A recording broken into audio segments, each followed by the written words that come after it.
todos mis estimados estudiantes, muy buenas tardes. Es aquí, esta es la primera vez que doy manual en campo. ¿En serio? Buenas tardes, Muy profesor. bien. Buenas tardes, ¿qué tal? Este, vamos a hablar hoy día de un tema que es relativamente nuevo en el prospecto de San Marcos, un tema que, bueno, está muy vinculado también con un poco de lo que hemos hablado anteriormente, ¿no? Primero por la geomorfología del territorio peruano, que es muy accidentado, y que este territorio de la costa, de los Andes y de la selva se presta para una serie de fenómenos naturales, muy bien. ¿Eh? Y ahí ya vi el mensaje, ya, ahí respondo eso. Y también los elementos climáticos que hay en el Perú, ¿no? Esta mezcla de diversidad de climas en el Perú y una geografía accidentada, pues ambos generan condiciones, obviamente, para que se desarrollen en el Perú una serie de desastres, ¿no? Bueno, el título en San Marcos se llama Desastres Naturales y Gestión de Riesgos. En lo personal, ahí tengo que quizás increpar un poco, ¿no? Con el título, pero en San Marcos. Y lo he colocado así para tratar de respetar la naturaleza de lo que dice el prospecto del temario, ¿no? En primer lugar, los desastres mm, no son naturales del todo, no siempre son naturales. Así es. A ver, ¿quién comentario acá? Ah, ok, vale. Ok, Bernabé, muy bien. Ahora entiendo ya algunas cosas. Eh, Desastres naturales no es un término, digamos, de todo apropiado, ¿no? Porque los desastres no son exclusivamente de la naturaleza. No, muchas veces no es así, muchas veces. Pero sí, el tema de gestión de riesgos, sí es un término que sí nos interesa hablar del día de hoy, ¿no? Porque si somos un país que estamos expuestos a tantos fenómenos o a tantos desastres también, entonces, ¿qué están haciendo las autoridades para poder afrontar este tipo de situaciones y, digamos, tratar de que la gente esté más o menos preparada para afrontar esta situación, ¿no? A ver, vale, bien, continuamos. Así que empezamos. Primero, los desastres no son naturales, no siempre son naturales, no siempre. Vamos un ejemplo. Miren esta fotografía. ¿Qué se ve aquí en esta fotografía? Vamos a ver dos aspectos importantes. Primero, nótese que este terreno es una quebrada. Es una quebrada que se entra en las montañas. Es una quebrada. ¿Sí? Son quebradas. ¿Sí? Quebradas. Y entonces donde hay quebradas, tiene un terreno de fuerte pendiente en las partes laterales. Bien. Y listo. Ahora quiero que veas, voy a colocar con otro color, que esta área que estoy señalando, ¿qué cosa es? ¿Qué tipo de espacio está establecido en la parte interior de las quebradas? A ver por el chat. Sí, hay pueblo, es un pueblo, sí, muchas casas ahí. Es una comunidad, correcto. Es una comunidad campesina, aparentemente, ¿no? Así es. Entonces tenemos aquí, este, digamos, que esta comunidad, esta población, está en la parte baja de la quebrada. Tú dirás, ¿y qué importante esta dato, esta información, qué de relevante tiene? Bueno, voy a avisar. Cuando llega la estación del verano, y recuerda que en el verano, ¿qué tipo de fenómenos aumentan en gran parte del territorio peruano? Sobre todo andino y amazónico. ¿Qué es lo que empieza a aumentar? Las lluvias. ¿Ah? Lluvias, exactamente. Lluvias. Entonces las lluvias que caen en la zona andina y amazónicas, obviamente caen sobre las montañas.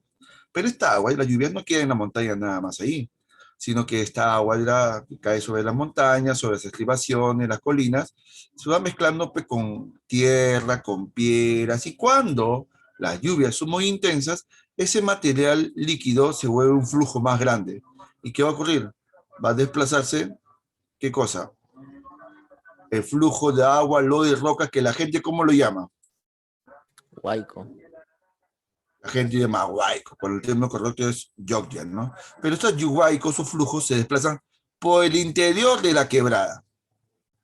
Pero ¿quién está al interior de las quebradas? Están las viviendas, están las casas, está un distrito, una localidad, una comunidad. Y entonces esto genera un problema. Las personas han sido afectadas por esta yogya. Pero la pregunta, y aquí voy para que ustedes puedan responderme, es, ¿la culpa es de la yogya? ¿La culpa es de aquí de las lluvias? ¿Por qué la gente pierde sus pertenencias, pierden sus casas, sus animales, pone en riesgo su vida? ¿Por qué? Porque la misma gente, pues, es la misma gente que construye en lugares que son evidentemente peligrosos. Así es, la mala ubicación de la vivienda, correcto, Bernabé, dice que más, la gente no sabe dónde construir sus viviendas, construye por construir, los huaicos o las yocas no tienen la culpa porque tiene que fluir, pues.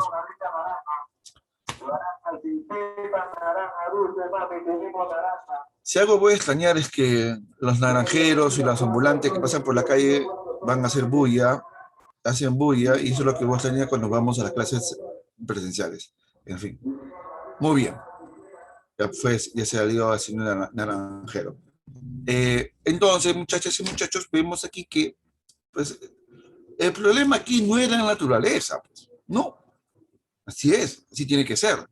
El problema es que las personas están viviendo, están habitando en lugares que evidentemente son peligrosos. Pues. Entonces, eso no es un fenómeno natural. Pues.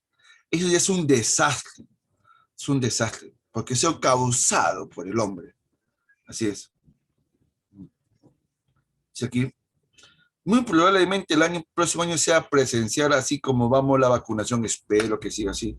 El otro año será presencial, Dios mediante. Muy bien. Los peligros sí son naturales. Por ejemplo, la quebrada es una formación natural. Y el clima, que es un clima lluvioso en el verano, entonces la lluvia más un terreno con fuertes pendientes y quebradas, obviamente genera un peligro. Eso es natural. Eso es inevitable. Esas son las condiciones. El desastre, mayormente, digo mayormente, porque a veces la naturaleza sobrepasa su límite también a veces, pero mayormente son nuestra responsabilidad. Eso es. Entonces las autoridades, los alcaldes, distritales, provinciales, gobierno regional, los ministerios presidentes, pues tienen que tomar medidas, pues, ¿para qué? Mitigar esto, porque esto es un asunto, pero aquí es un problema social bien complicado. Si la comunidad ya está enterada y es consciente que está establecida en un lugar peligroso, como esta quebrada, entonces la comunidad sabe que esto va a pasar, estos tipos de desastres. Cuando tú le dices, vamos a reubicarlos a un lugar mejor, ¿qué es lo que dice la gente cuando escucha la palabra reubicación? ¿La aceptan alegremente? Dice, qué flojera. No, la gente no acepta reubicación, no. No, yo estoy acostumbrado a vivir aquí, ¿por qué vas a moverme? ¿Por qué razón? No, yo trabajo acá cerca, no, que aquí está mi familia, mi mamá, mi perrito, mi gato. La gente se quiere quedar a sabienda que es un lugar peligroso. ¿Sí es? O si algunos dicen, ok, vamos a reubicarnos, pero ojo, a todos nos va a dar casas, ¿no? A todos nos dan terreno, ¿no?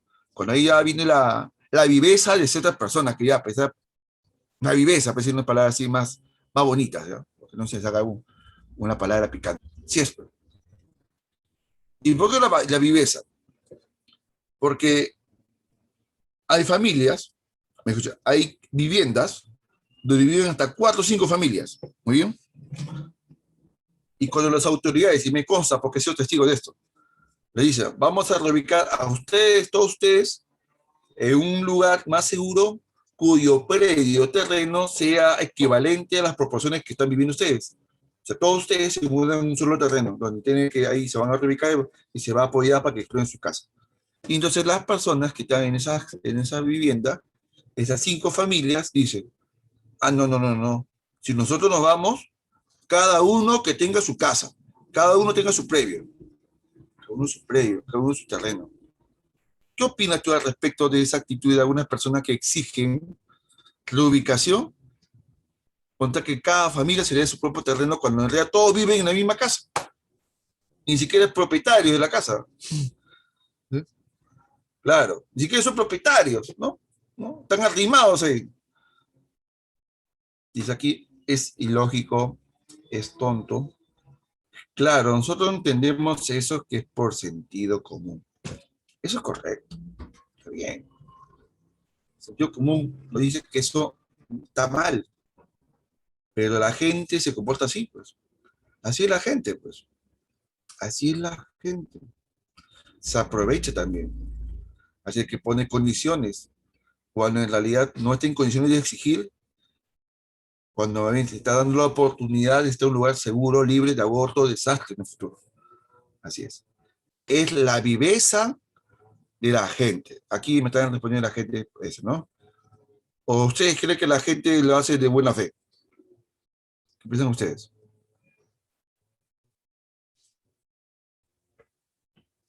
No, pues, es un tema. Debemos disminuir la vulnerabilidad, siempre tenemos que disminuir esa situación vulnerable, esa situación de eminente peligro. Yo recuerdo, no hace mucho, años atrás, bueno, recordando, yo siempre recuerdo ya estas cosas porque normalmente las personas tienen mente de pollo y se olvidan de lo que pasó hace poco. Eh, hay un afluente, hay un afluente del río Rima que se llama río Guaycoloro, que tiene un Huachipa. No sé si se ubican. Río Guaycoloro, Huachipa, ¿sí? ¿Se ubican? Sí. A ver, confirmo, por favor. Ok, ok. ¿Qué fama tiene ese río Guaycoloro cuando llegan las lluvias en el verano?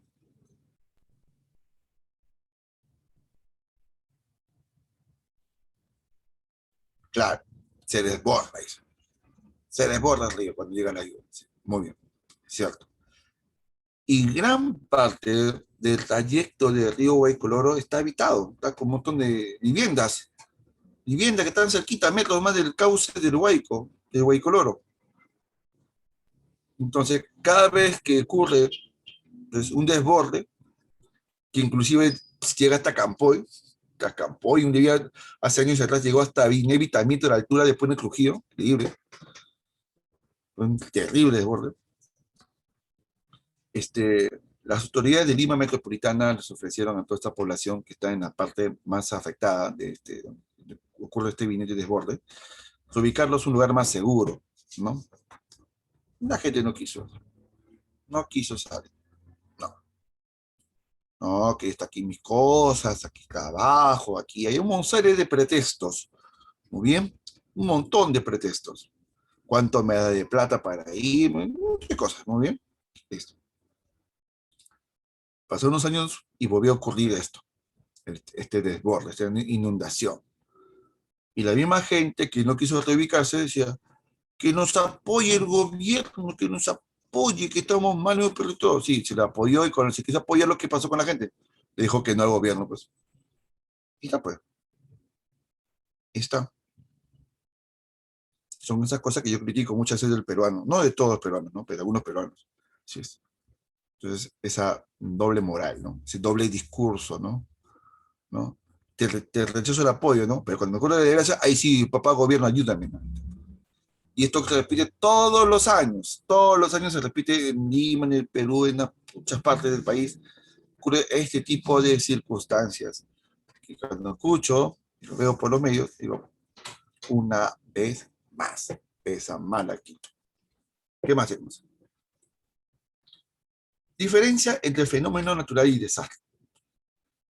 Algo importante que tenemos que ver aquí, que un fenómeno natural, muy bien, ocurre debido a la propia a la propia naturaleza de la Tierra.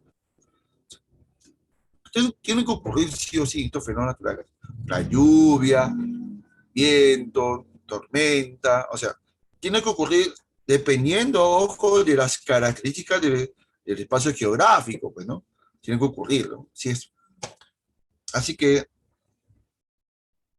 aquí no hay una participación del hombre que lo haya provocado de forma intencional, ¿no? Pero como sabemos que ocurren, sabemos que en tal época va a haber bajas temperaturas, o en tal época va a haber muchas lluvias y puede provocar lluvias, o sabemos que estos lugares peligrosos porque se van a caer las rocas cuando ocurre un terremoto. ¿Cómo sabemos dónde están estos lugares complicados, vulnerables? Se puede predecir.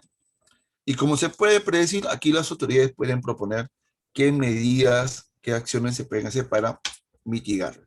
Quizás no evitarlo. Evitarlo no, es complicado.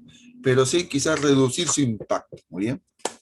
En cambio, el desastre, si es una alteración, es una alteración repentina, brusca, de el espacio geográfico donde vive una comunidad, un grupo de personas, ¿no bien? Y que, si bien es cierto, a veces son ocasionados por la naturaleza cuando sobrepasa sus niveles de intensidad, por lo general, es social, por responsabilidad propia de las personas, como ya hemos dicho y hemos reiterado hasta el momento. Y claro, se puede predecir, claro que sí. Sí, se puede predecir, pero ocurre. Ahora, los desastres como tal tienen una serie de componentes. El peligro y la vulnerabilidad. El peligro es la probabilidad de ocurrencia de un fenómeno natural que ya ha sido, obviamente, si ha sido natural o ha sido provocado por el hombre, pues es un desastre. ¿Bien? Eh, Ocurre en un lugar específico, con cierta intensidad, en un cierto periodo de tiempo y una frecuencia determinada. Así es. Van a ocurrir, pues no se puede controlar eso. Va a ocurrir el fenómeno y va a ocurrir un fenómeno de niño. Va a ocurrir un terremoto, va a ocurrir un terremoto, pues. Va a ocurrir una helada, las heladas son friaje, va a ocurrir una helada de un friaje, no se puede evitar eso, ¿no? Eso es el peligro, ¿no? Esa exposición, ¿no? Esa ocurrencia que que va a acontecer, ¿no? Ya sea natural o en el peor de los casos provocado por el hombre. Y la vulnerabilidad es la situación en que está la población, en qué situación estamos frente a esa ocurrencia de peligro. Puede que estemos en una situación preparados, ¿no? Entonces la vulnerabilidad ya es baja, ¿no? Pero puede que no estemos preparados, entonces somos más débilmente preparados frente a un peligro. Y entonces ocurre el desastre. Así es. ¿Se puede controlar? ¿Se puede controlar? Claro que sí. ¿Se puede hacer acciones para mitigarlos? También se puede hacer. ¿Y qué es el riesgo? El riesgo viene a ser, pues, vamos a ver, es una especie de, tomando en cuenta los datos y la variable del peligro, y si lo tomamos en cuenta por la vulnerabilidad, es decir, en qué situación estamos preparados para afrontar un fenómeno, si sumamos el peligro más la situación vulnerable, podemos calcular matemáticamente, por ejemplo, cuánto esto nos va a afectar, cuántas viviendas van a ser destruidas, cuántas personas van a perder la vida inclusive, cuáles son los daños materiales y económicos. Ese es el riesgo. Se puede proyectar las pérdidas materiales y humanas y las consecuencias que esto van a traer, partiendo de conociendo el peligro inminente y la situación de si estamos o no estamos preparados o estamos listos para afrontarlo. Así, mis estimados estudiantes.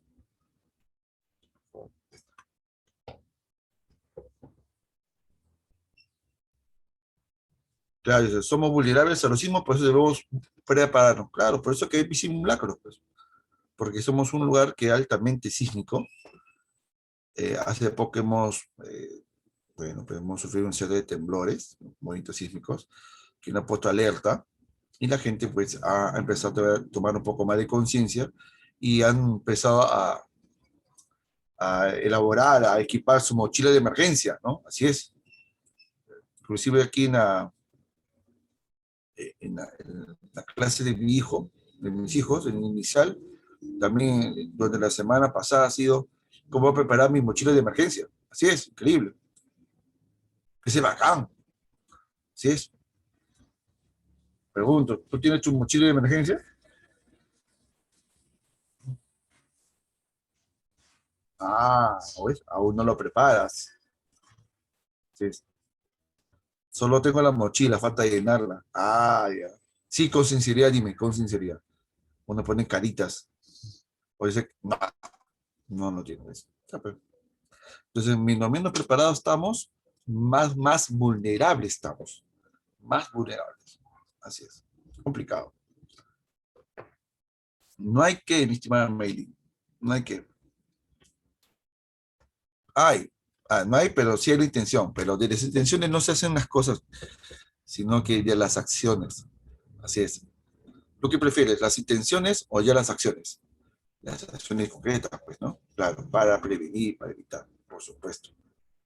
Dice, voy a morir, dice aquí, mi estimado. No, bueno, si quieren morir de esa manera, descuidadamente, sin mochila, sin tener medidas de protección, si no participan en el simulacro, ya, pues entonces es tu responsabilidad, pues. No le eches la culpa al terremoto, ¿no? Porque tú has querido, pues por descuido. Pero seguramente no vas a morir, todavía vas a vivir. Palabra, así es. Muy bien. Y me dice acciones. Componentes de desastres. Y aquí hay un ejemplo que es muy bueno, este ejemplo, porque el Perú pues siempre está expuesto a un montón de peligros de los elementos naturales. Pues. Y esto, el peligro de las heladas, ocurre todos los años. Todos los años ocurren las heladas. Recuerda que es un fenómeno que hemos hablado hace una semana, es un fenómeno de descenso brusco de la temperatura. ¿En dónde? ¿En la selva o en los Andes? Las heladas en los Andes, ¿no? Sobre todo a partir de los 3.500 metros a más, ¿no? Baja bruscamente la temperatura por debajo de 0 °C y suele ver hasta nevadas en la parte más alta de los Andes. Muy bien.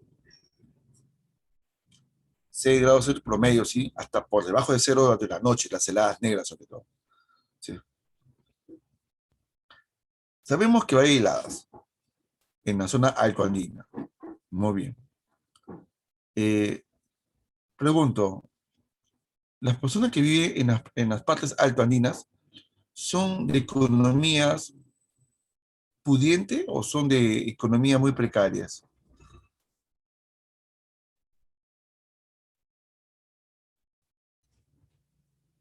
Así es. Muy bien, Jason. ¿Qué más? A ver, Cristiano, pues.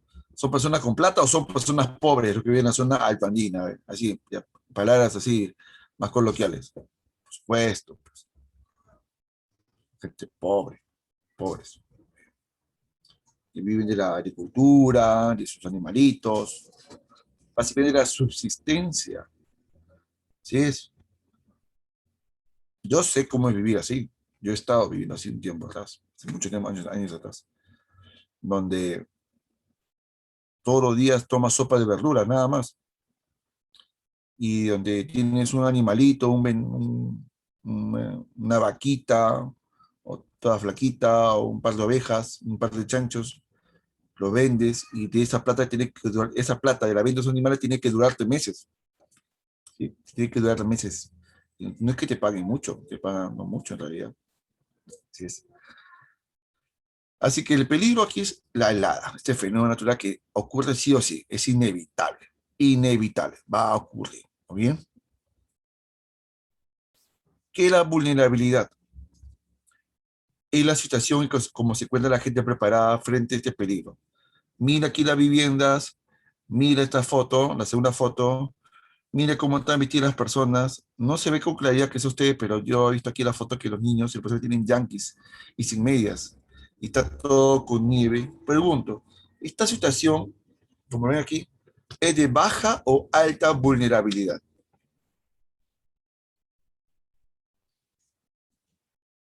Muy bien, Mel. Claro, es obvio, alta vulnerabilidad, es evidente, tan evidente. Pero pregunto, ¿se puede reducir este alto nivel de vulnerabilidad de estas personas? ¿Se le puede brindar una mejor calidad de vida? ¿Se puede o no se puede? Dice apoyo del gobierno. Entonces sí se puede. Bueno, claro que se puede, claro que se puede. Una vez en el otro salón me escribieron, profe, todos los años se envían frazadas, abrigos a esta población. Ya, pero donando frazadas, abrigos, mantas, polares, qué sé yo, resuelve ese problema de las personas que son afectadas aquí, que se enferman de neumonía, abuelitos, niños, adultos, mujeres, que se mueren sus animales, porque se mueren de hambre, porque todo el pasto está lleno de nieve, que se pierden los cultivos, que la casa para helada, sin calefacción. O sea, pregunto, todos los canales de televisión, la gente de la farándula, la gente de estas campañas de donación para la gente de friegue. Pregunto, está bien esa campaña, yo no critico esas iniciativas, ¿no? Pero con eso se resuelve el problema.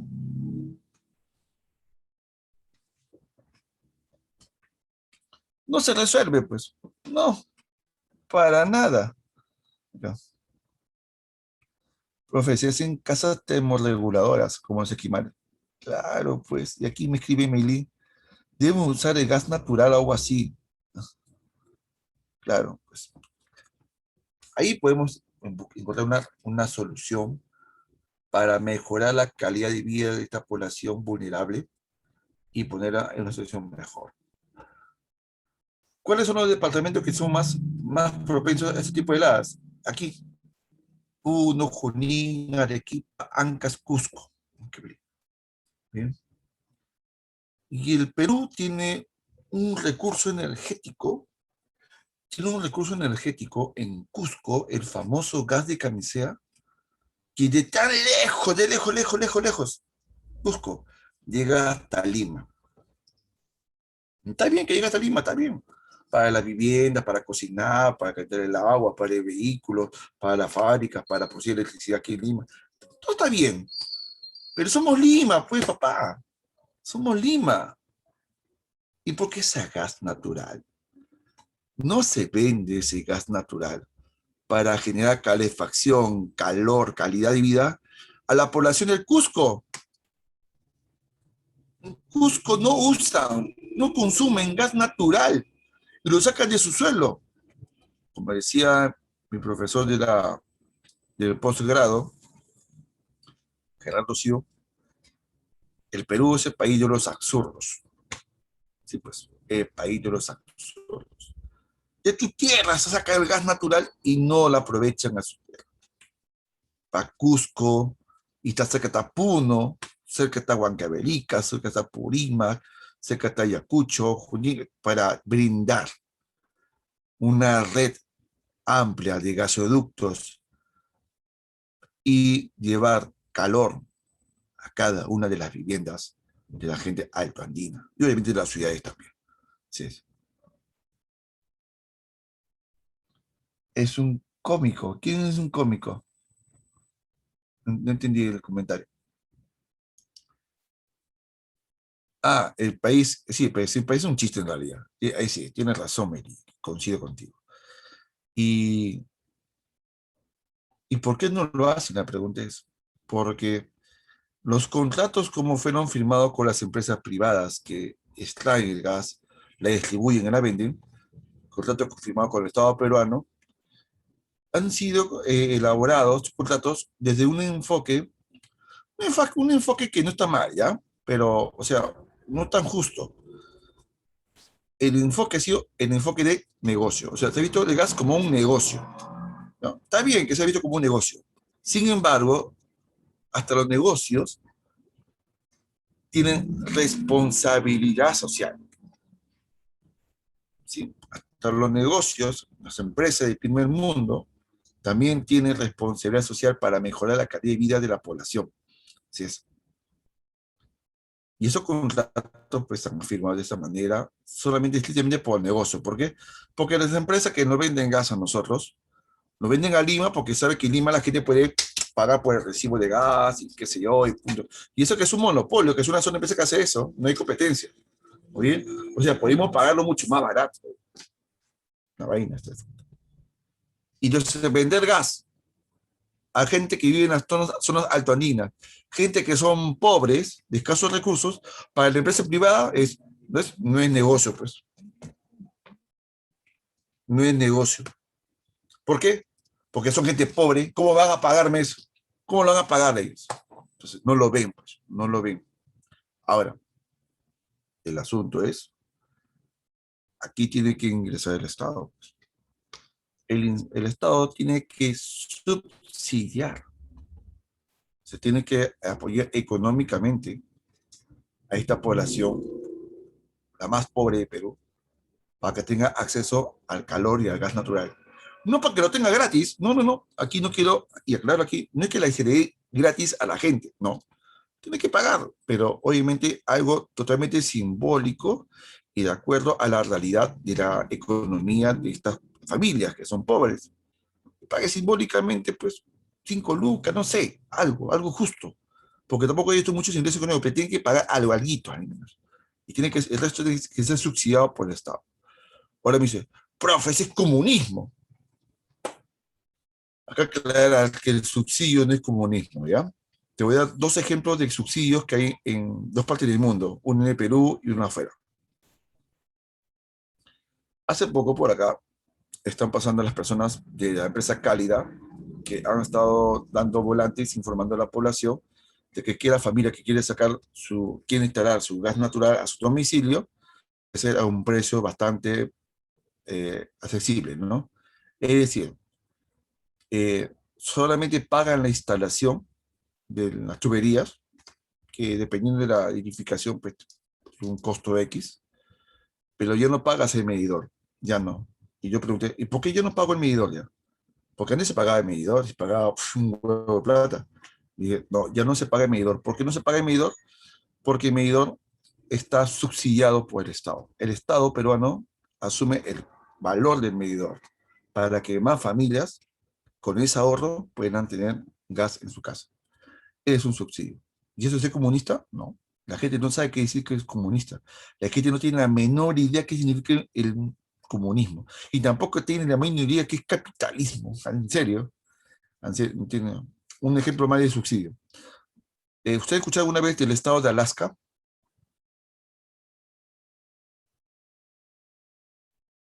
Alaska, ¿sí o no? Sí. Muy bien.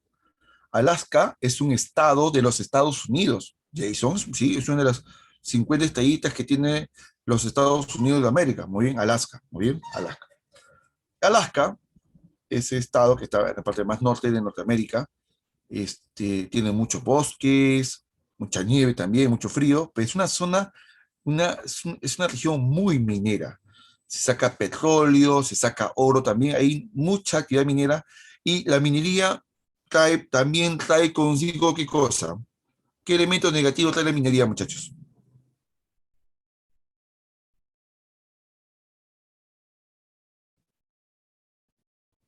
La contaminación. Ok, contaminación. Algo más. Alaska es un estado que no es muy poblado, no tiene mucha población, pero requiere de mucha población. ¿Por qué? Porque como hay muchas actividades económicas como la minería y extracción petrolera y la parte forestal, necesita de mano de obra. Así que una de las políticas que fomenta el gobierno de los Estados Unidos es promover que la gente se mude a Alaska, o sea, los estadounidenses, que se muden a Alaska, pero un estadounidense dice, pero Alaska se está contaminando por la minería, qué sé yo. Ah, no, tú te vas a Alaska, vas a conseguir trabajo, y además, yo como Estados Unidos te doy plata a ti, en compensación por los daños ambientales del lugar donde tú te vas a mudar. Es subsidio. Estados Unidos, país capitalista. Ahí está.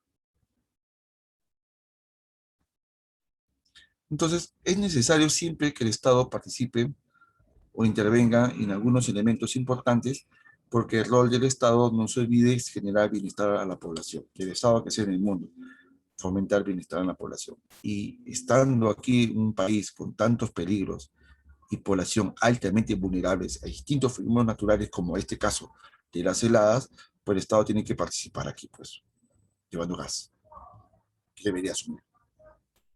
Así es. Ahora, mira bien esta vivienda. Mira esta casita que ves ahí. ¿Tú crees que esa casita será adecuada para instalarle ahí pues una calefacción de gas? ¿Tú crees que será adecuado? No, pues, esta casita de adobe, con piedra, con techo de paja, de hicho, también de tejas, es una casa fría en realidad. Las viviendas así, es una sola habitación nomás. En una sola habitación está cocina, comedor, y dormitorios. Así es, dentro de esas viviendas, así es. Y el baño está afuera, el baño está afuera, un silo. Así es, viviendas precarias. ¿Y hasta cuándo van a vivir así?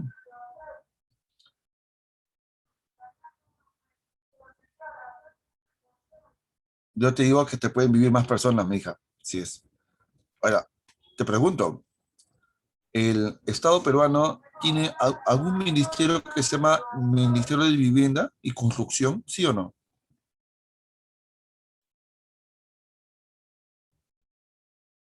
Sí, claro.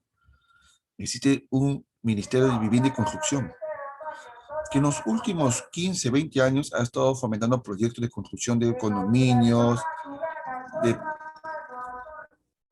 viviendas, me desconcentro la voy a la calle, disculpen, departamentos y condominios, el que es el bono techo propio. ¿Has escuchado de eso, no? ¿Sí o no?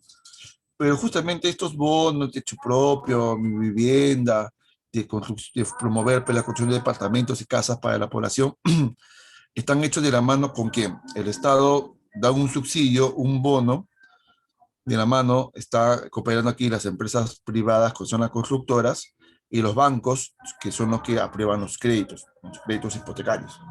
¿Bien? Pero sacar una vivienda por ese tipo de medio no es accesible para personas que son de escasos recursos. Están destinadas más a la gente de clase media alta para arriba. Clase media alta para arriba. Si es, yo cuando saqué el departamento, ese departamento, tuve que pagar una alta cuota inicial, ¿no? Como más de 20.000 soles de inicial. Sí es fuerte, pero no todas las personas tienen capacidad de poder pagar pues, una inicial tan alta para un departamento. Sí es altísimo. Así que este enfoque de viviendas para la clase media y media alta está bien, está correcto, yo estoy de acuerdo. Pero ¿cuándo el Estado se va a preocupar por promover la construcción de viviendas para la gente más pobre? Insisto, no quiero decir esto que hay que regalar. No, la gente pague como pueda, que lo puede pagar en 50 años, no importa, pero que sea una mínima cuota, pero que lo suma y lo pague. Es el Estado, debería.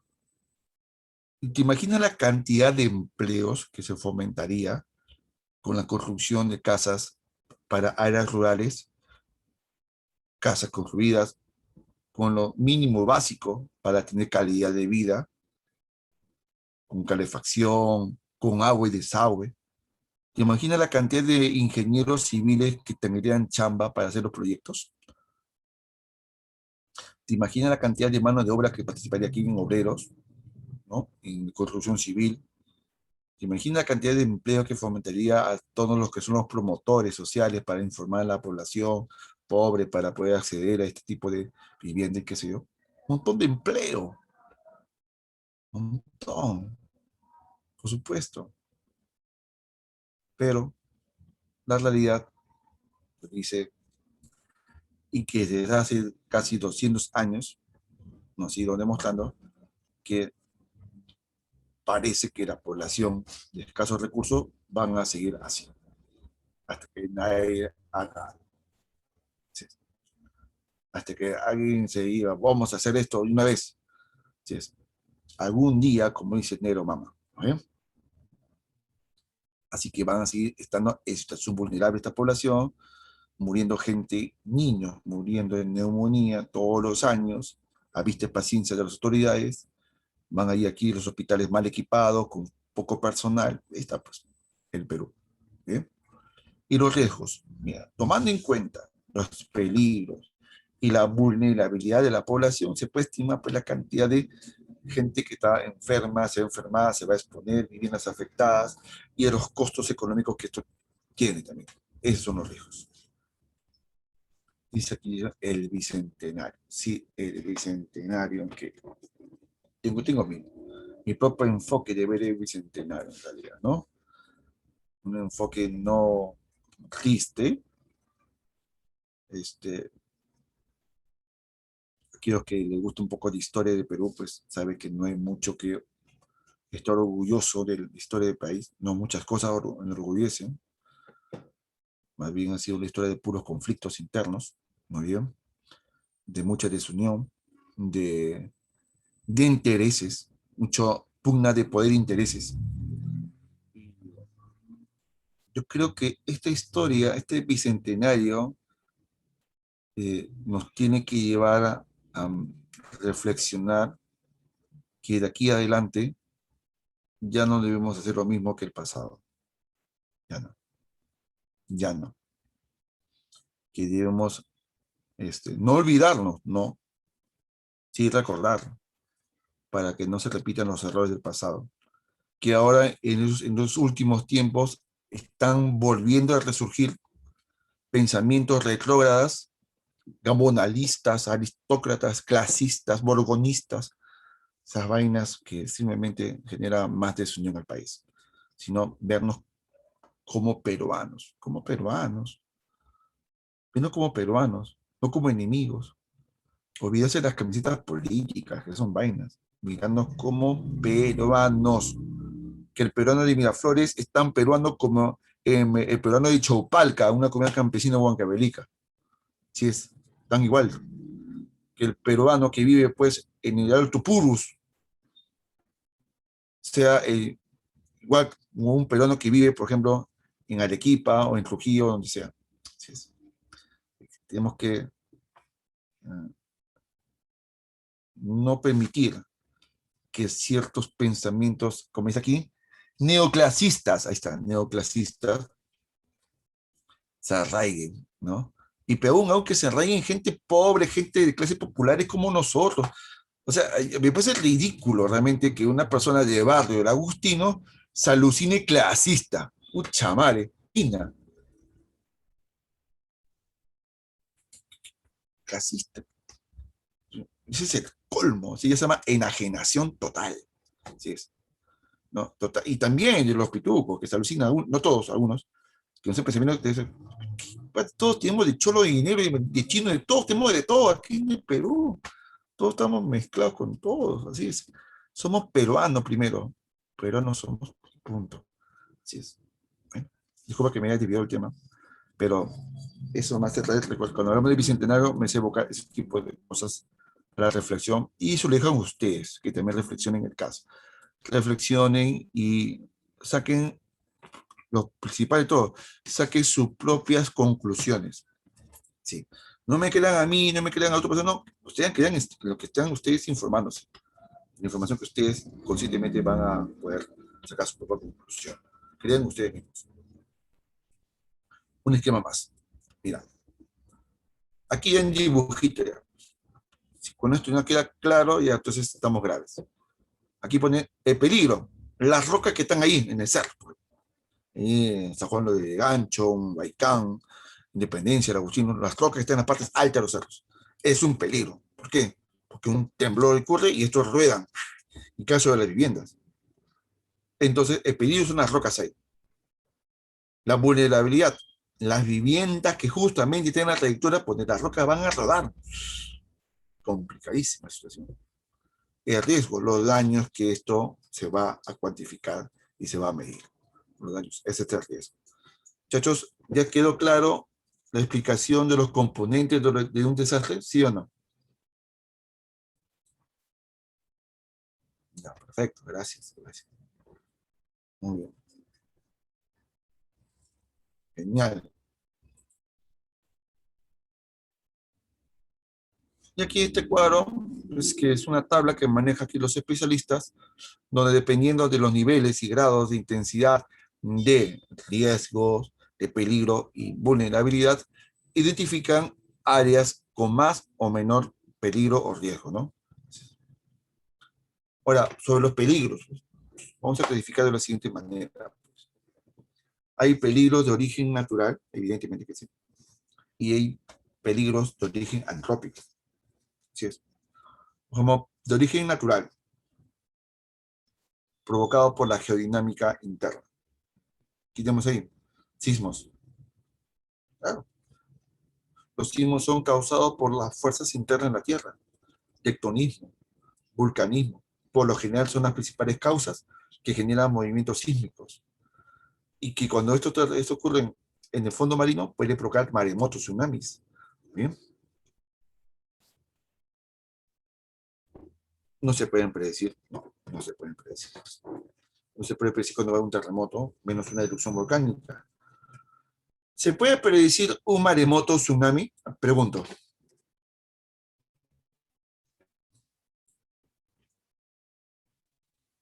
Ah, ya que me cae respuesta. Quiero más respuestas. ¿Se puede predecir un maremoto, un tsunami? No. Ah, está bien. Muy bien, también por el audio. Perfecto. Bueno, mira, depende. Yo no puedo decir, y ningún científico serio que se respete puede decir, mañana hay tsunami en Lima. Es como decir que mañana hay terremoto en Lima. Nadie puede predecir eso. No se puede predecir.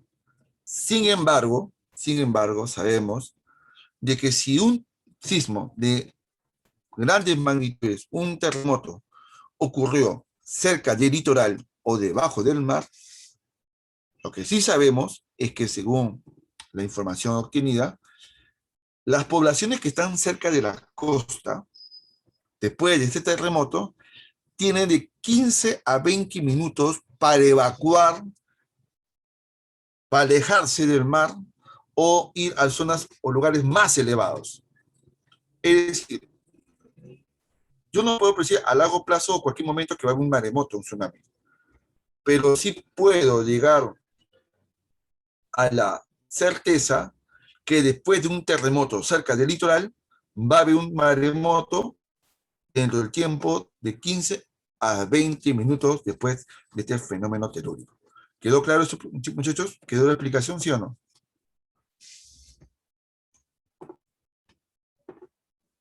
En el momento se puede sacar la información, en el momento mismo, ¿no? Se puede, correcto. No mucho antes, no. Ahora también pues, de fenómenos generados por la geodinámica externa, está también muy vinculado con las lluvias, con las precipitaciones, ¿no? Con la parte hidrometeorológica también. Por ejemplo, un aluvión o algo ocurre cuando se suman factores como intensas lluvias y un terreno de fuerte pendiente, ¿no? O sea, un terreno inclinado, una quebrada, una montaña, va a bajar el flujo, ¿no? Así es, del aluvión, ¿no bien? Eh, una avalancha de nieve, que es la luz, y la erosión de la ladera. Me pregunta aquí, Brenda, profesor, ¿aquí en el Perú puede suceder el tsunami? Claro, ha sucedido, Brenda, sí es. En 1805, en 1586, en 1746 hubo un maremoto terrible que asustó Lima después de un gran terremoto. Sí es, terrible. ¿Ha habido? Claro que sí, ha ocurrido. Hay algunas huellas del caso. Eh, Ese maremoto llegó hasta más o menos a la altura de lo que es la avenida Fosse con la Colonial, en Callao. Justamente ese distrito se llama Carmen de la Legua, se llama ese distrito, Carmen de la Legua, ¿ya? Y justamente ahí en el cruce de la avenida Fosse con la Colonial hay una iglesia del Carmen de la Legua. ¿Por qué se llama de la Legua?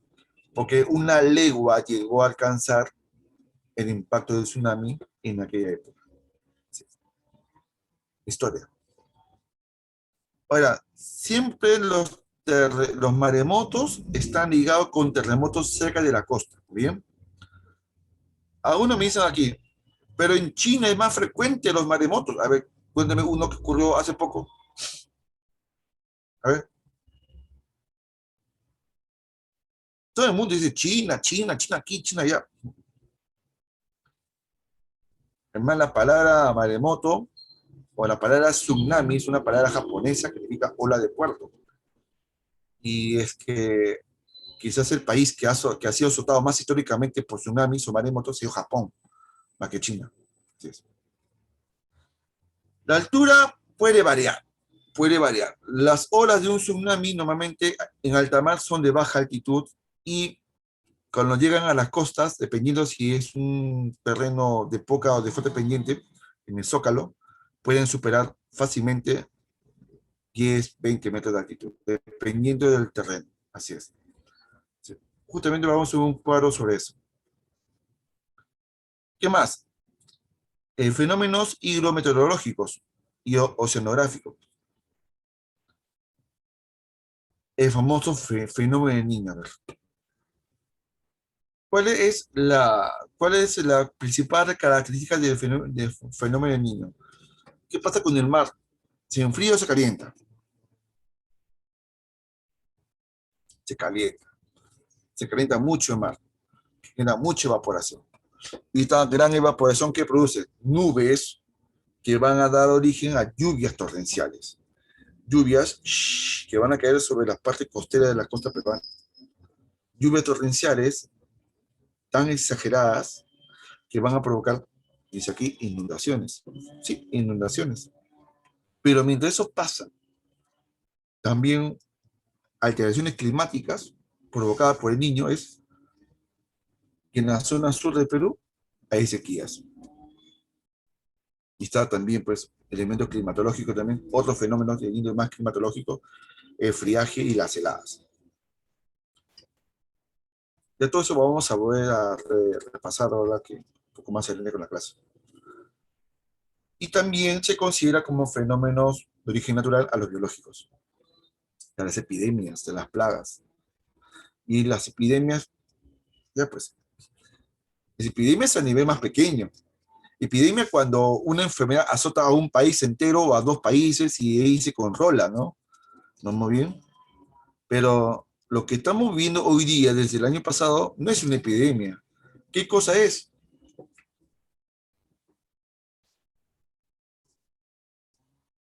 Una pandemia.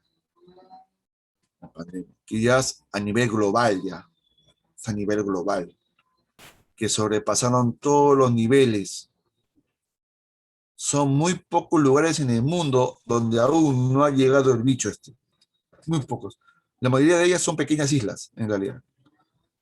Pero la verdad que, oh, no me acuerdo de esas islitas, ¿verdad? No la tengo, pero son islitas que tengo en Oceanía, así es.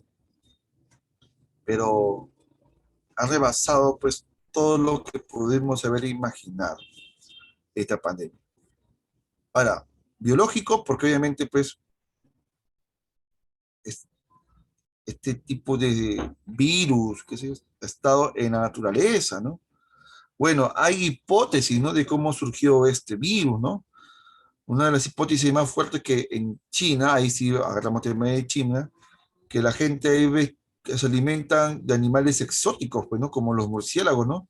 Y dicen ahí, pues, de que comiendo murciélagos, pues, uno de estos virus de este animal, pues, han mutado en el cuerpo de un ser humano y de esa mutación generó que se contagiara de esta enfermedad de este animal y contagiara al resto también de los seres humanos. Y otros dicen que se escapó de un laboratorio, ¿no? De este virus, pero igual, este virus tiene un origen de un ser vivo, ¿no? De un origen biológico. Así es. Así que, bueno, dice, profe, una pandemia máximo, ¿cuánto dura? Eh, Mira, yo recuerdo que hubo una pandemia de la gripe española que ocurrió durante si no me equivoco, no sé si fue en la primera, sí, durante la Primera Guerra Mundial creo que fue, ocurrió, la gripe española o la Segunda Guerra, la Segunda Guerra Mundial. No acuerdo bien si fue durante la Primera o Segunda Guerra Mundial. Ahí, si me ayudan ahí, por favor, en el internet, en qué año ocurrió la gripe, la pandemia de la gripe española, ¿bien? Sí, y que azotó parte de Europa y sobre todo gran parte de Estados Unidos. Pero duró sí como unos 3, 4 años duró esa pandemia, ¿no? Eh, no se propagó por todo el planeta. Ahí está, me confirma Primera Guerra Mundial. Gracias, Meli. Primera, gracias. Sí, tiene esa duda yo. En esa época, está hablando, la Primera Guerra Mundial ocurrió pues en la década del 10 y el 20, más o menos, ¿no? ¿Sí es? Ajá, claro, 1918, claro, ¿no? Muy bien, por ahí. Ahora, este tipo de gripe, ¿no? Afectó a Europa, pero más a Estados Unidos, ahí fue más devastador. No se propagó por todos los países del mundo porque, a diferencia de esa época con la actualidad, hoy todo está globalizado. ¿Cómo crees que el virus ha llegado de China hasta el Perú, muchachos? ¿Cómo crees que ha llegado? Por WhatsApp. ¿Cómo va a llegar por WhatsApp? No es chistoso, pues. ¿Cómo ha llegado ese virus? A ver, fuera de bromas. Sí, pero estas personas infectadas, ¿cómo han llegado al Perú, pues? ¿Qué tipo de viajes? Sean específicos, sean precisos. Así es, exactamente. Cuando ustedes lleguen a la universidad, el profesor va a exigir respuestas específicas, no generalidades, por favor. Acostumbren a ser específicos. Claro, los viajes aéreos, los vuelos, claro, los turistas, exactamente. Sí, también ahí es una teoría de la conspiración que también está que por las redes sociales corre, ¿no? Mi estimado dice, ¿no? Profe, dice que este virus fue creado a propósito para disminuir la población mundial evitando las sobrepoblaciones. Sí, también es una teoría de conspiración que he leído bastante. Es una teoría bastante maltusiana en realidad, bastante maltusiana, pucha, qué bravos. Sí, estos neomaltusianos, según ellos, ¿no? Pero nada probado porque no hay necesitas pruebas pues, para confirmar eso, pues. Pero igual el virus vino de un organismo, pues, de un animal, de algún lugar se sacó ese virus, de todas maneras. Yo sí creo esa teoría, profesor. Sí, de Robert Malthus, sí, pues un tío que hablaba del problema de la sobrepoblación mundial, pues. Sí. Dice, no lo afirmo que sea cierta, pero tampoco tengo dudas. Esa frase, ¿sabes? Tiene por todos lados también. Sí, este, pero antes de esta pandemia, del SARS-CoV-2, eh, hubo una serie de virus que surgieron hace también 20 años atrás, también en China, ¿no? Oh, qué raro, en China ocurren estas cosas, ¿no? Los virus. La famosa gripe aviar, la gripe porcina, etcétera, sí. Entonces, pero que fueron, pues, controladas en su momento, ¿no? No llegó a expandirse, ¿no? A llegar sí, llegaron a algunos países, pero rápidamente los protocolos de seguridad detuvieron el avance de estas enfermedades, ¿no? Así es. La porcina llegó a ser epidemia, igual que la gripe aviar, sí, pero llegó a ser controlada. Inclusive llegó un caso al Perú también de gripe aviar, pero fue controlado también. No fue un caso grave, efectivamente, y no se propagó. Y es que este nuevo SARS que estamos nosotros, estamos ahí pues, en peligro, es mucho más contagioso, pues, es mucho más contagioso.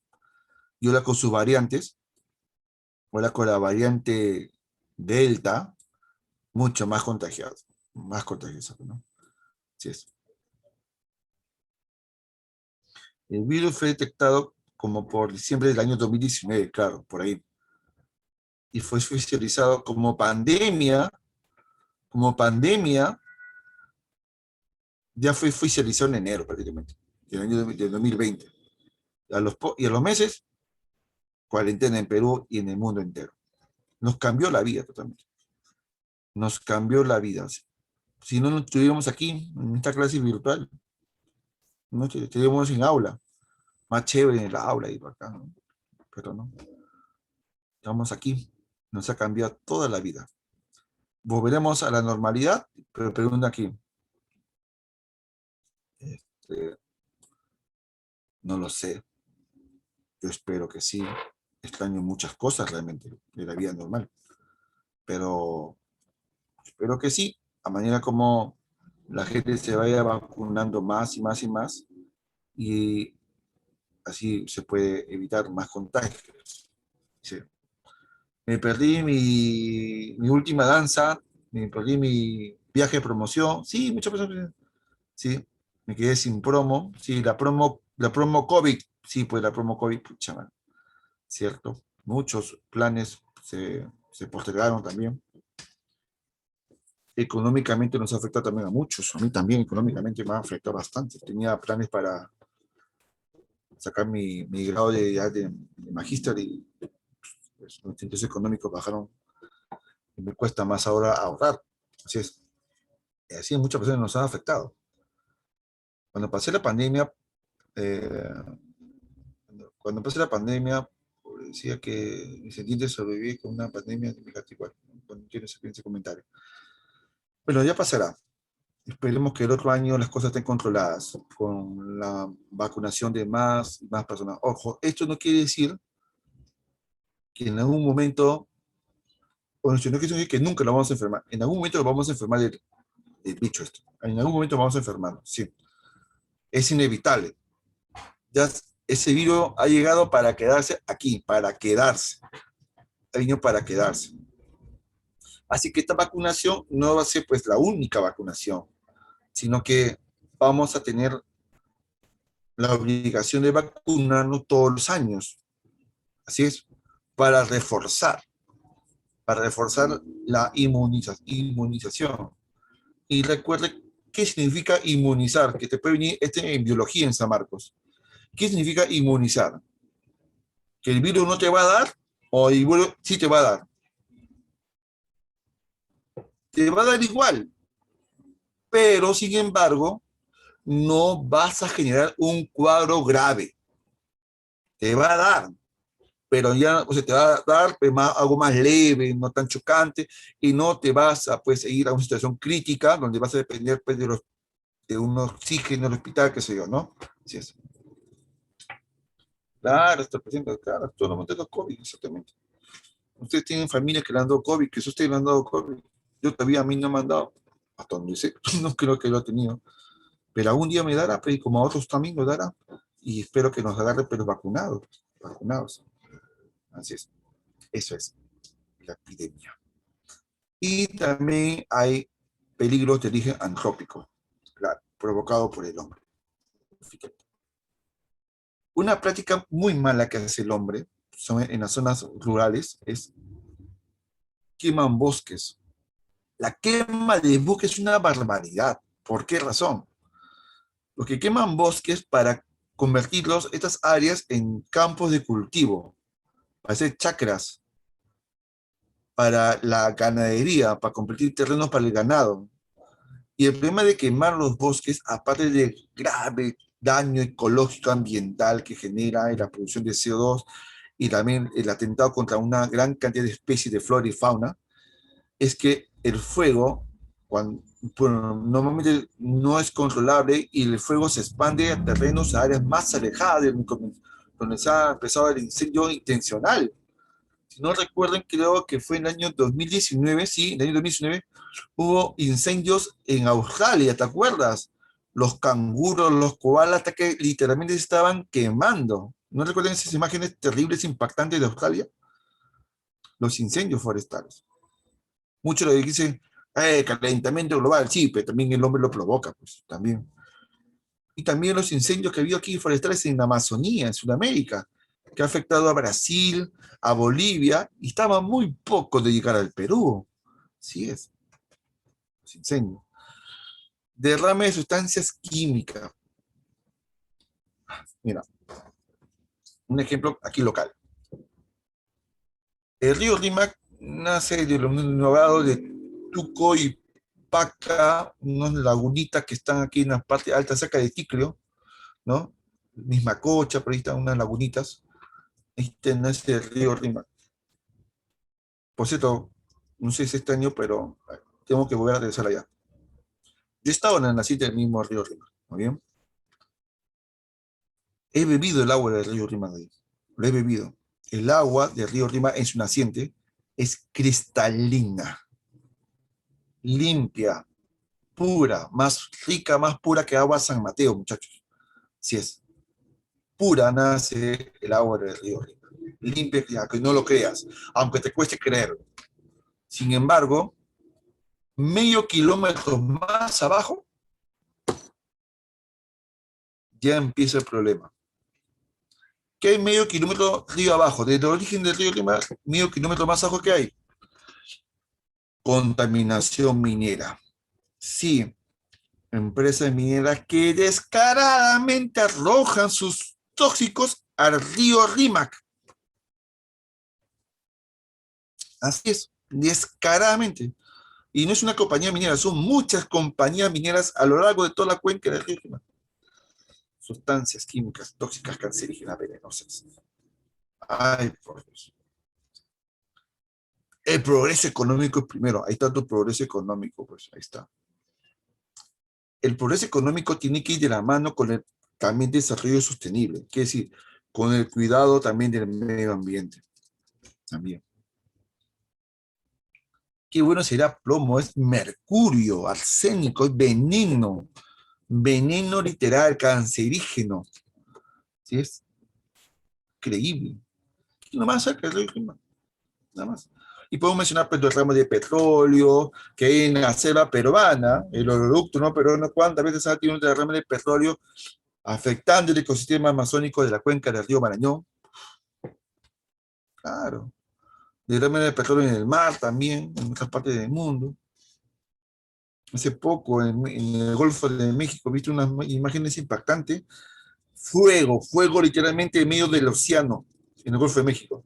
Y es que era una tubería de gas natural que estaba, había colapsado. Otra vez. Todo lo que es antrópico también es parte de los peligros que no podemos evitar. Bueno, vamos a ver rápidamente. Estos son los, digamos, la información que se obtiene para identificar los peligros, identificar el espacio geográfico, el área urbana, si es urbano o rural, la infraestructura que tiene sus lugares, si es una infraestructura básica, suficiente o insuficiente, la información histórica para saber cómo fue en el pasado y cómo se tiene que prevenir para el futuro, y los estudios, porque ahí debe existir estudios hechos por especialistas donde analizan la situación, el contexto del peligro y la vulnerabilidad para conocer cuáles son los riesgos. Claro que sí. Vamos a ver. Peligros o amenazas. Sismos. Sismos aquí, sabemos que es un fenómeno inevitable en el territorio peruano. Esto vino en San Marcos varias veces, esta pregunta, que el Perú está ubicado en el cinturón de fuego del Pacífico, en el área sísmicamente más activa y más violenta del planeta. Qué suertudos somos los peruanos, por mi madre, para esto. Caramba, ¿viste? ¿No? Consecuencias, obviamente, daños de la infraestructura, colapso de servicios, de agua, luz, internet, todo va a caer, todo va a colapsar. Pérdida de materiales, pérdida de vidas humanas por las malas edificaciones. Estas son las imágenes de la izquierda del terremoto de Ancash que hubo en 1970. Fue de 7.8 de magnitud, o sea, no fue más de 8.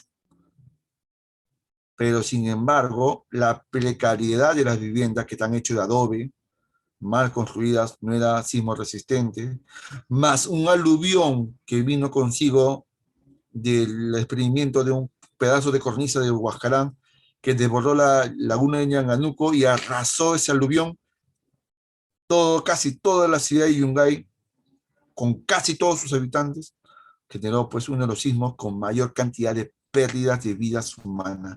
70.000 peruanos murieron esa vez. Por último, terremoto de Pisco, ¿no? En 2007, ¿no? Yo estaba chibolito, bien chiquillo, estaba guaguita. Yo eso recuerdo, pues, 7.9 y generó, pues, siempre 596 fallecidos, una gran cantidad de pérdidas materiales y, y la reconstrucción que demoró, creo que aún Hay lugares que aún no se han reconstruido, pero del terremoto, como siempre, la lentitud del Estado y de sus autoridades y la corrupción. ¿De qué depende que un sismo sea más violento? Depende de muchas cosas. La magnitud como la profundidad.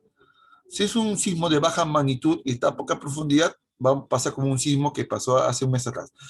Fuerte, se sintió fuerte, pero obviamente no llegó a ser terremoto, ¿no? ¿Por qué se sintió fuerte? Porque fue a poca profundidad, pero de baja magnitud, ¿muy bien? Pero si fuera un sismo de gran magnitud, de 7 a más, y a poca profundidad, Dios mío, nos va a agarrar, pero bien feo ese sismo, va a ser muy intenso. En cambio, si un sismo que está a gran profundidad y es de escala 8 de magnitud de momento, bueno, como está muy profundo el sismo, sí se va a sentir en la superficie, pero la profundidad va a hacer que las ondas sísmicas pierdan intensidad a medida que van ascendiendo. Así que, bueno, no va a ser tan violento como esperamos, como el número de magnitud lo dice. Vamos a hacer un pequeño video justamente de los terremotos más famosos en el Perú. A ver, vamos a ver, por favor, Miriam, vamos a poner una pequeña pausa.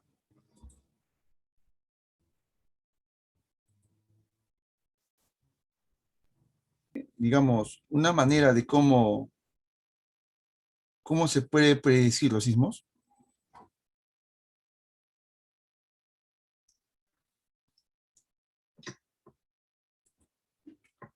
No se puede predecir, no. No se puede predecir, sin embargo, existe un sistema de alerta temprana, que no es lo mismo, no. ¿Cómo funciona esto? Mira, frente a la costa peruana se ha instalado una serie de sensores. Esos sensores son artefactos muy sensibles que detectan las primeras ondas sísmicas de un sismo de importante magnitud, de 6.5 más. Están en las islas y en los accidentes del litoral y la costa peruana. Esos sensores envían una señal cuando detectan justamente un sismo de una magnitud mayor a 6.5. Esa señal se envía por una onda de radio a una estación que está en la ciudad. Por ejemplo, puede ser a Lima. ¿Bien? Esa señal viene de las Islas Palomino, que está frente a Lima. Es una isla que está más adentro, más al fondo que San Lorenzo. Llega en segundos. ¿Qué en segundos? Casi al instante llega esa señal a una estación que está en el IGP y también en el INDECI, donde ellos reportan la señal y identifican que es una onda sísmica de terremoto la que viene. Entonces lo que hace es emitir una alerta. Se activan las sirenas, todo el sistema de alerta a toda la población de Lima, por ejemplo, de Lima y Callao. Evidentemente, si estás en un lugar que está cerca del mar, el sismo llega casi al instante. Pero si estás más alejado, como por ejemplo Chosica, Matucana, como estás más alejado del mar, entonces la alerta temprana te llega con quizás con 15, 20 segundos, en el mejor de los casos, con 30 segundos de anticipación te llega la alerta temprana. Quizás 15, 20, 30 segundos, mejor los casos. Pero esos segundos no sirven para que la gente haga un simulacro y evacúe un edificio, no, sino este aviso, esta alerta sirve para poner a la gente en la situación y que donde debe estar ubicado, ahí tiene que tratar de buscar un lugar seguro donde resistir el sismo. Así funciona el sistema de alerta temprana, estimados estudiantes. Así funciona. Así es. ¿Alguna pregunta al respecto? Lo que se encargan de hacer esto es el IGP con el sistema, con el INDECI. A ver, ok, sí, muy bien. ¿Quién más entendió? ¿Quién más entendió? ¿Listo? Muy bien, varios. Aquí me dice una alumna que otra vez que le puede explicar. Muy bien. Aquí está el mar. Aquí voy a dibujar para ustedes.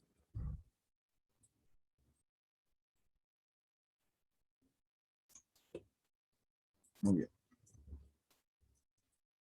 En el caso de Lima, te voy a explicar. Acá está la isla Palomino. En la isla Palomino hay un sensor especial. Muy bien, hay un sensor especial. Un sensor acá. Una especie de antenita. Muy bien. La antenita va a recibir, cuando ocurre un terremoto por acá, un terremoto, las ondas sísmicas viajan velozmente y la primera en recibir va a ser este sensor.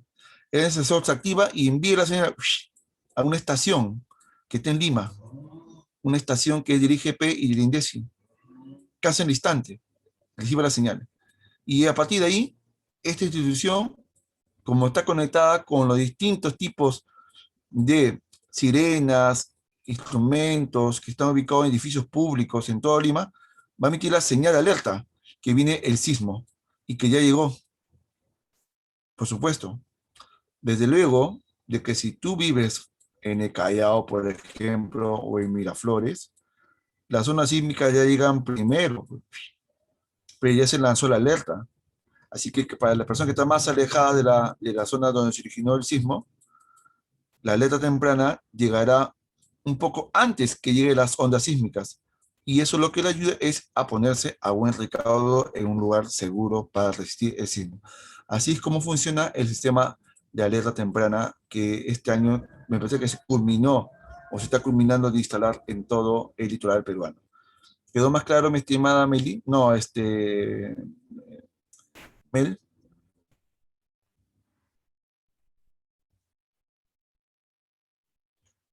Ahora sí, muy bien. Y dice Jason, la cantidad de damnificados, eh, sí, la mayoría de damnificados fueron debido a que las viviendas colapsaron sobre sus habitantes y las viviendas con materiales bastante precarios, ¿no? De adobe principalmente, ¿no? Así es. Vamos.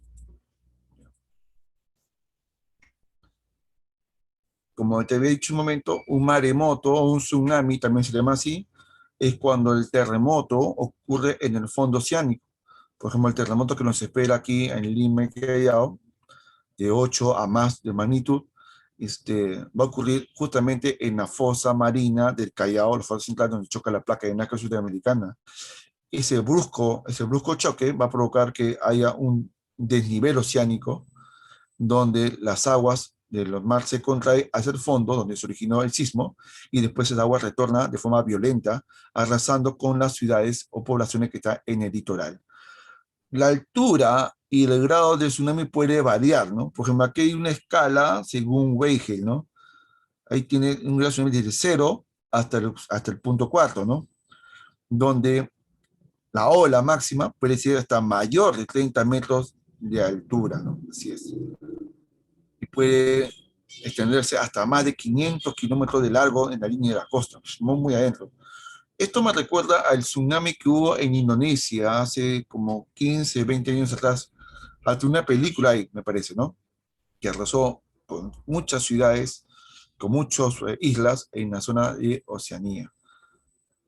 Vamos a ver aquí un videito sobre los tsunamis.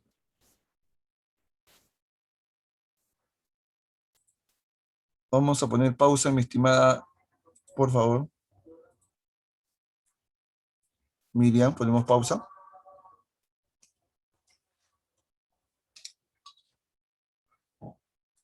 Miriam. A mí, ¿ya? Grabamos otra vez, Miriam. Ah, profe. Gracias.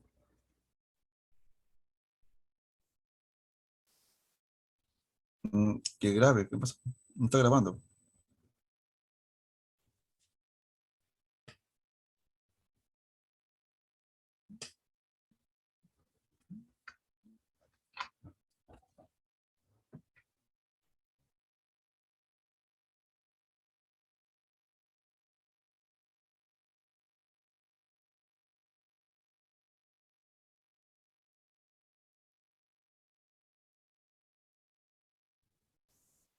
Ya, chicas, a ver, graben la clase, por favor, mi estimada Miriam. Profe, ya le puse la opción Gracias. ya. ¿Así? Ni cuánto me da, discúlpame. A ver, voy a ver. Voy a poner la opción de grabar. Ya está. Bueno, listo. Eh, Fenómeno de las inundaciones que es muy común, muy frecuente en el territorio peruano, en la costa, en los Andes, en la selva.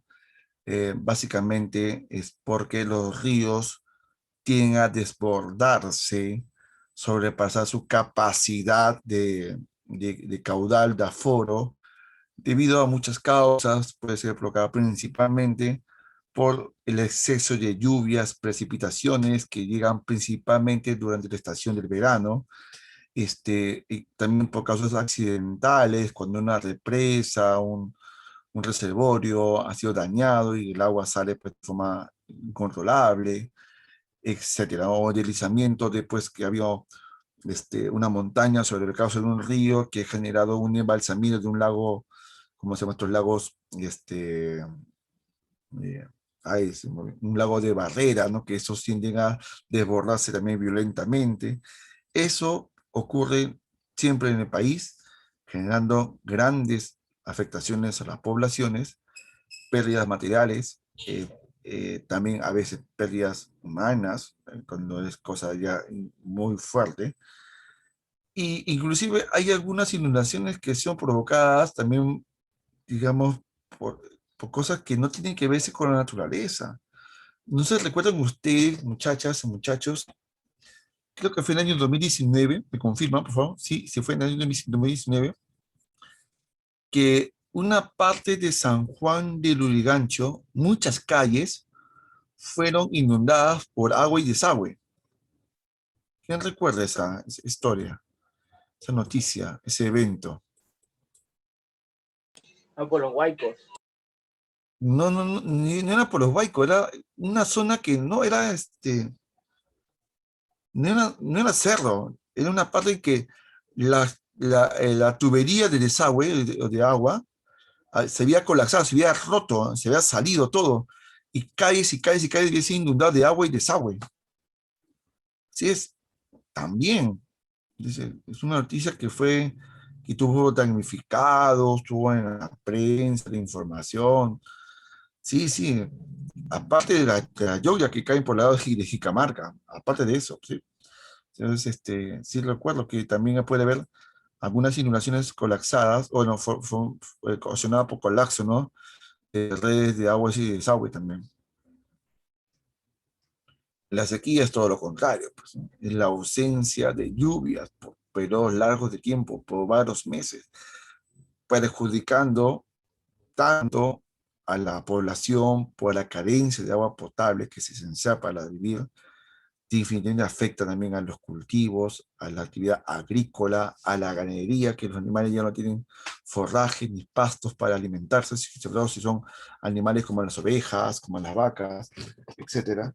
Es decir, realmente es un gran problema y esto ocurre sobre todo cuando ha habido o hay un fenómeno del niño, trae consecuencia esto, ¿muy bien?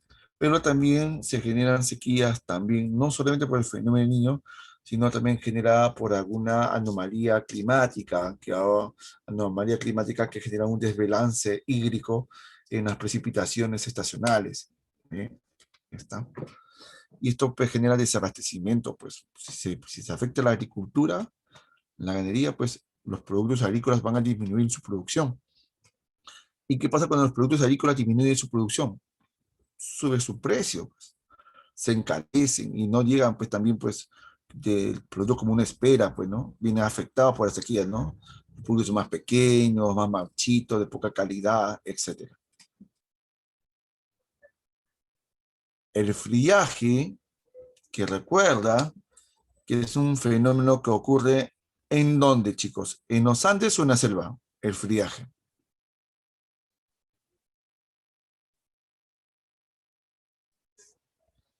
En la selva, En pues, la en la selva. selva. Correcto, ¿no? ¿Y quién lo provoca el friaje? Son vientos helados, muy fríos, que vienen ¿desde dónde? ¿Desde dónde vienen estos vientos helados?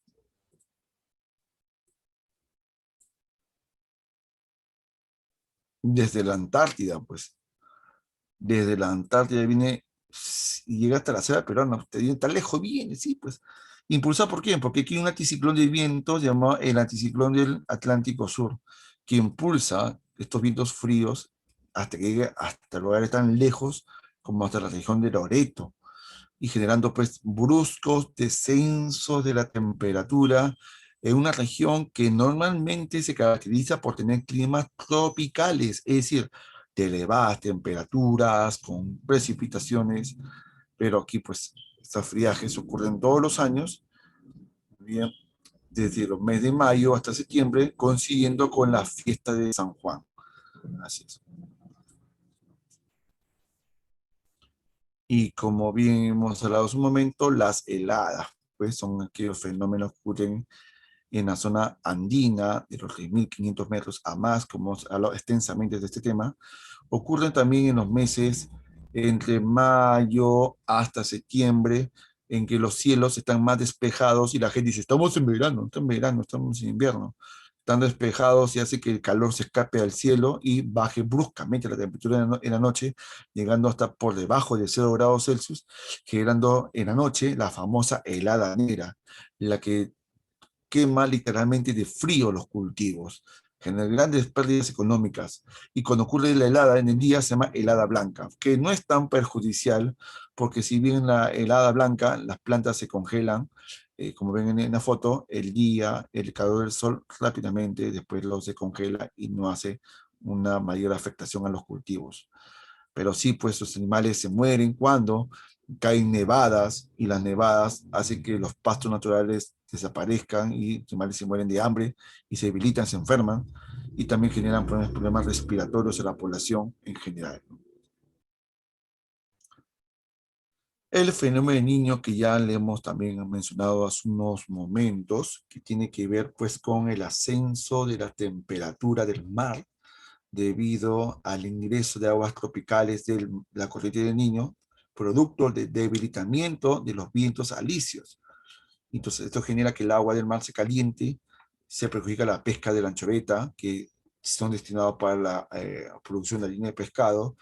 También muchos peces de agua fría desaparecen, generando también una gran mortandad de lobos marinos, de aves guaneras, el encarecimiento también de la pesca por la baja producción pesquera que va a existir, las inundaciones, las lluvias que se van a notar en la costa peruana, en la vertiente occidental de los Andes, la sequía en la zona andina sur del Perú, todo eso provoca el fenómeno del niño. Y tenemos aquí un niño típico que ocurrió hace un par de años. En el año 2007 ocurrió el niño costero. El niño costero, que diferencia del niño normal, aquí vemos la diferencia, miren por favor, en un niño normal, los vientos alisios, como aquí, se debilitan. No llegan hacia la costa peruana, hacia la zona norte de Perú, y las aguas calientes ingresan por todo el mar peruano. Pero un niño costero, que fue algo atípico en el año 2017, los vientos alisios sí llegaban hasta aquí, hasta la zona andina. Y en la zona andina llovía. Sin embargo, ¿qué ocurría? Hubo un frente de viento muy fuerte que vino desde Centroamérica, que empujó a la corriente del Niño a ingresar hacia las aguas del territorio peruano. Entonces, en el Niño costero fue ocasionado principalmente por este viento fuertísimo que vino de Centroamérica y empujó el avance de la corriente del Niño, no por el debilitamiento de los vientos alisios. No es tan repentino, pero bueno, es bastante impredecible cuando puede ocurrir este tipo de fenómenos. También generó lluvias, inundaciones, desastres en la costa peruana. El alud. El alud implica el desprendimiento de masa de hielo que se baja de un nevado de una montaña, muy bien. Este tipo de casos ha ocurrido, por ejemplo, en el terremoto de 1970, se ha descendido del alud, que provocó pues que al caer sobre la laguna de Ñanganuco formara pues una masa ya no de hielo sino de agua, lodo y roca llamado aluvión que bajó por la quebrada, como ven aquí en la imagen, y que dio pues como una gran tragedia pues que se sepultara gran parte de la ciudad de Yungay y muchos de sus habitantes. El alud, a diferencia del aluvión, o el aluvión, a diferencia del alud, el aluvión ya es una masa de lodo, roca, agua, que van bajando de manera violenta, ya sea por una ladera, ya sea por una montaña, por una quebrada, o por el mismo río, se expande por un terreno. Esta aluvión se le suele llamar, cuando baja de una quebrada, se le llama huaico, mal llamado huaico, ¿no? Huaico, en el quechua, significa quebrada, quebrada en realidad. Como vemos aquí, en la foto, esta es la quebrada. Esta quebrada es el huaico. Eso significa huaico, ¿no? O sea, Marcos lo llama este fenómeno huaico. Escribe con ita, ¿vistos? Pero el nombre propio es Yogya. ¿Por qué? Porque lo que baja no es la quebrada, ¿no? Lo que baja es esta masa de agua y lodo que baja, que baja. Es el aluvión que baja por la quebrada. Eso es realmente el fenómeno, Yogya. Pero la gente, repito, lo dice huaico. Bueno, discúlpame que sean muy puristas con las palabras, pero me gusta decir las cosas como son.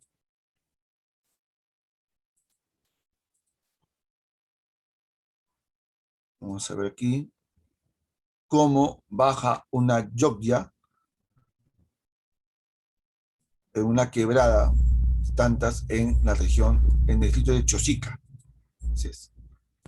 Vamos a poner otra pausita más, mi estimada Miriam, una pausita más. Darle la grabación, vamos a reanudar.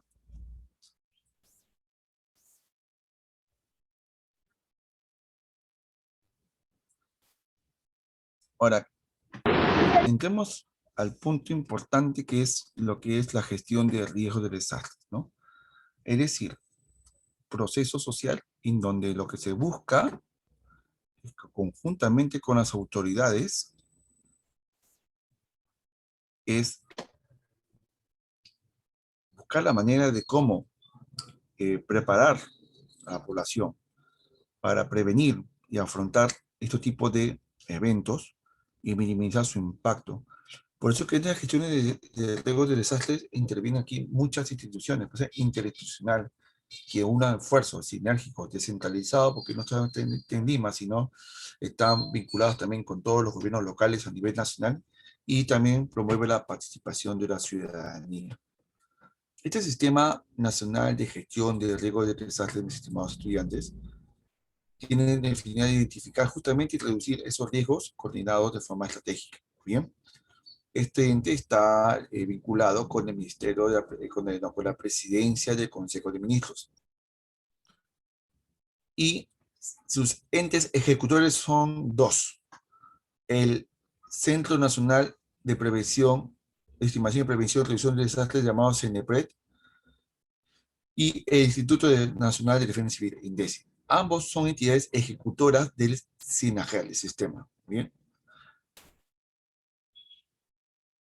Donde aquí participan gobiernos locales, entidades públicas, las Fuerzas Armadas, la Policía Nacional y obviamente las empresas y la sociedad civil. Bien. Este es el organigrama del SINAGEL. Y aquí tenemos sus dos entes ejecutores. El CENEPRED, que se encarga básicamente de ¿qué? El CENEPRED se encarga de estimar, o sea, hacer estudios de evaluación de dónde son lugares más vulnerables, más peligrosos, para prevenir, para proponer propuestas y reducir estos riesgos, y también planifica la reconstrucción de las áreas después que ocurren estos desastres naturales o desastres generales. Y el INDECI se encarga básicamente con la población, la preparación de las personas para poder responder adecuadamente ante un fenómeno o un desastre, y la participación de la persona con las instituciones para su rehabilitación. Ambos funcionan de la mano y ambos actúan de forma sinérgica y coordinada con los gobiernos locales y también entidades del Estado, y obviamente con la participación ciudadana. Bien, vamos a ver un poco lo que es el CENEPRED. Vamos a ver. CENEPRED.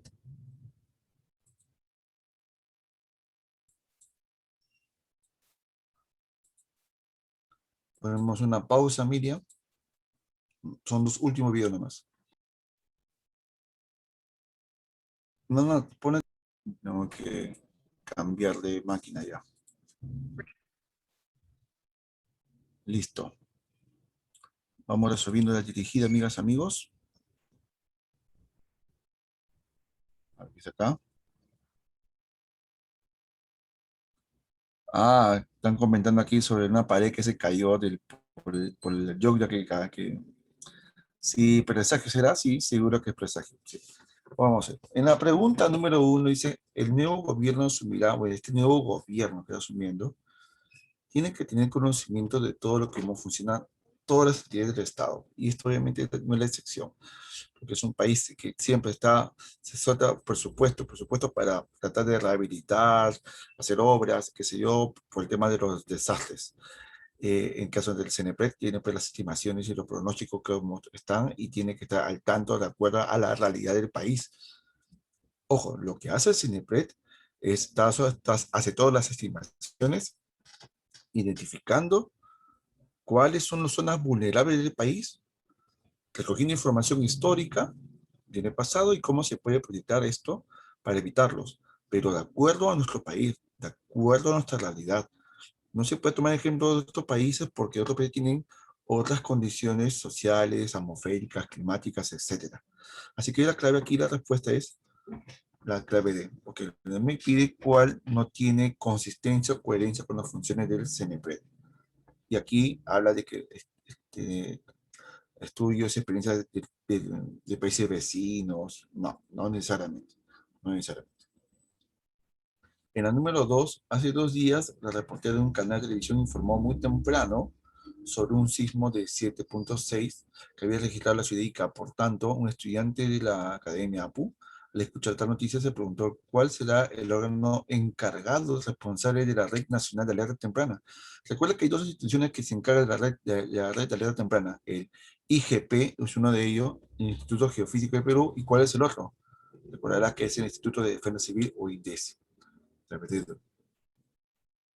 El FMI es un evento de gran escala que se extiende más allá del Pacífico Sur y presenta como el aumento generalizado de la temperatura de la superficie del mar, en gran parte en el sector oriental y central del Pacífico ecuatorial.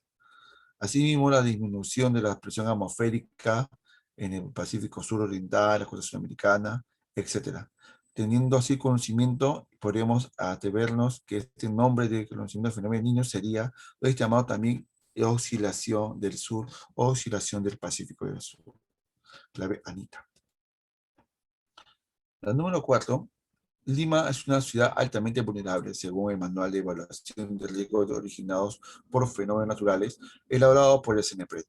La vulnerabilidad es la susceptibilidad de la población, la estructura física o de las actividades socioeconómicas de sufrir daños por alguna acción de peligro.